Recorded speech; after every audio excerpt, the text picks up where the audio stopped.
Hi friends, and welcome back to another Random Things video. I just made this gal a skirt. Go check out my most recent mystery box blind bags unboxing to see what she looked like before I fixed her up. Anyway, I just made this skirt, and it's a cute, simple skirt. Like, it's just a elastic basic skirt, but it doesn't look good. Not only is the color off, which this was the closest color I have in my fabric stash, but it doesn't match her molded on top. It just doesn't look good. So I'm kind of tempted to just like slap some pants on her. I'm gonna try that. Let me dig out some pants. So I just pulled out two options. I just realized I had this like high-low skirt, and I think that might be cute.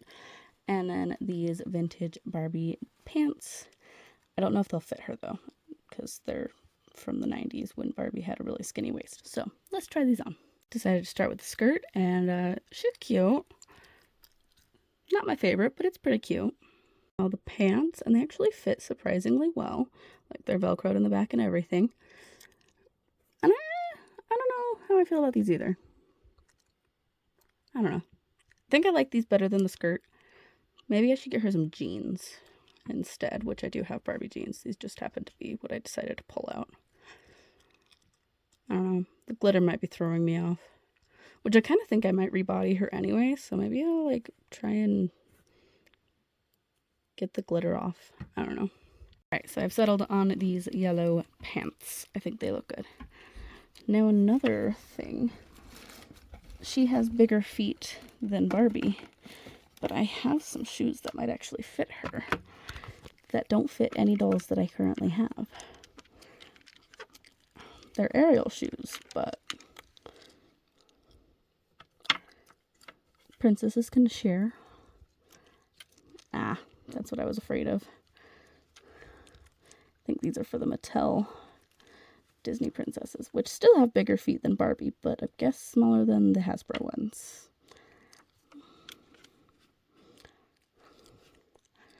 Sad.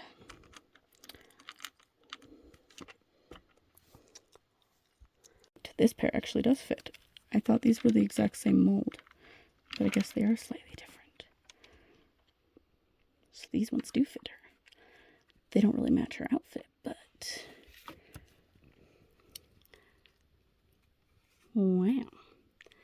These are the first time these shoes have been on a doll, because I got them brand new in a Dollar Tree accessory pack. She cannot stand up in them on her own. But, oh, and I pulled her pants down.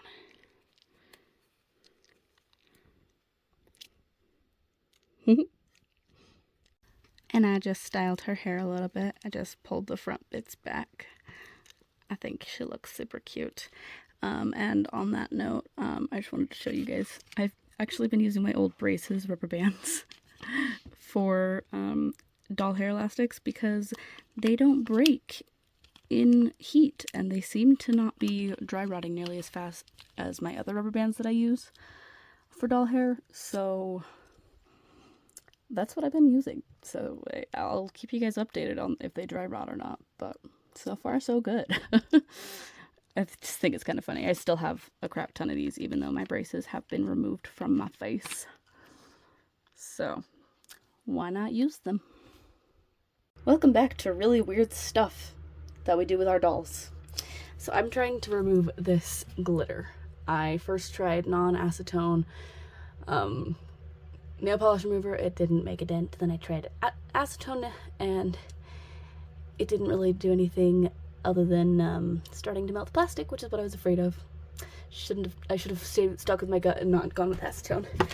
So now I'm using isopropyl alcohol or rubbing alcohol. Pretty sure those are the same thing. And it's actually helping quite a bit, but I'm also having to like scratch the glitter off. So I'm using this and a toothbrush. This is like a basic dental tool you can buy in a kit if you want. And I never actually use it for my teeth, so I figure, why not? So I'm just picking at the glitter and revealing the beautiful texture of the molded plastic that she has on the front. So, yeah. Alright, so it is looking pretty good, if it'll focus.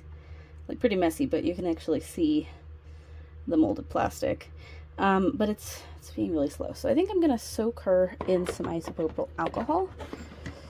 This container's a bit big. Let me grab a smaller one. There we go. So I'm just going to soak her.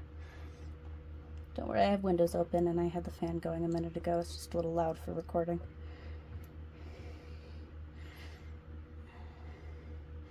And I'll probably put her outside because the fumes, you don't want to breathe in the fumes too much.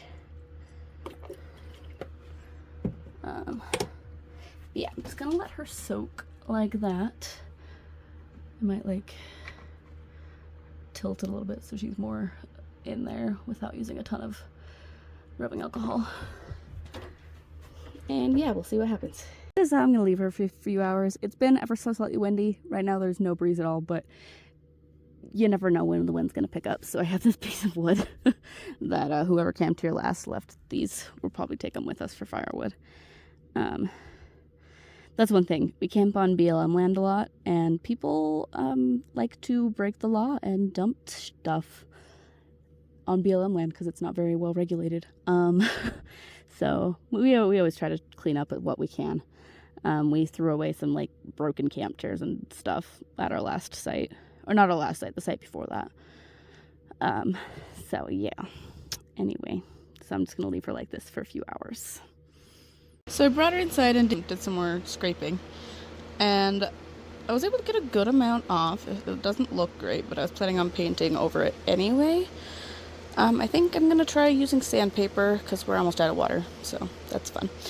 Let's see if I can't get into like the crevices better, clean it up. I don't know. I kind of want to rebody her anyway, so this really is just experimentation. But I don't. Her skin tone doesn't seem to match any dolls that I have at the moment, so I don't know what doll what doll would work for a rebody. But I will be doing some sleuthing on the interwebs and seeing if anyone else has rebodied a Hasbro Belle doll and what they used and such. Not that I have the money to get a body for her yet, but for now, I'm playing around with her existing body and seeing what happens. Her head was really hard to get off, even with the hot water. Like, look how narrow that is. If I put her on a Barbie body, which I want to put her on an articulated Barbie body, like, I'm gonna have to cut that open a little bit, because it's just so small. It was a pain in the butt to get off. But yeah, just gonna be, I don't know, working on her a bit. I totally forgot we had this stuff, so I'm gonna try it. That's what she's looking like. Thought I'd show you while it's wet. It really brings out the details, which is why I plan on painting it once I get the majority of the glitter off, because I can paint it and get the details to really pop. This is removing the pink paint, but again, I'm painting it, so we're good. I'm kind of mad at myself for using acetone earlier, because there's damage. Don't use acetone on dolls' bodies. It will mess them up. Alrighty, so I saturated her and the rag, and I'm just going to let that sit in a bag for a few days.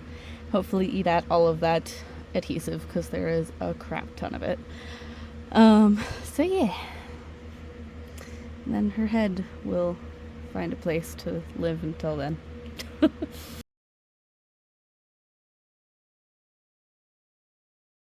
So, it's been a few days since I last updated y'all on what's going on. We ended up driving 6 hours on Friday, early morning. Wednesday morning. Sorry, not Friday. Early Wednesday morning. And drove down to Arizona. So we've been here for a few days, went shopping. We never actually fully unpacked. And we've decided we don't actually want to live in Arizona anymore. So lucky that we can just pack up and head anywhere. So we're actually going back up to Utah, where we've been. So yeah. But I thought I would end this little video here, say happy Pride Month, and yeah, thank you guys so much for watching, and remember, you're never too old for dolls. Bye!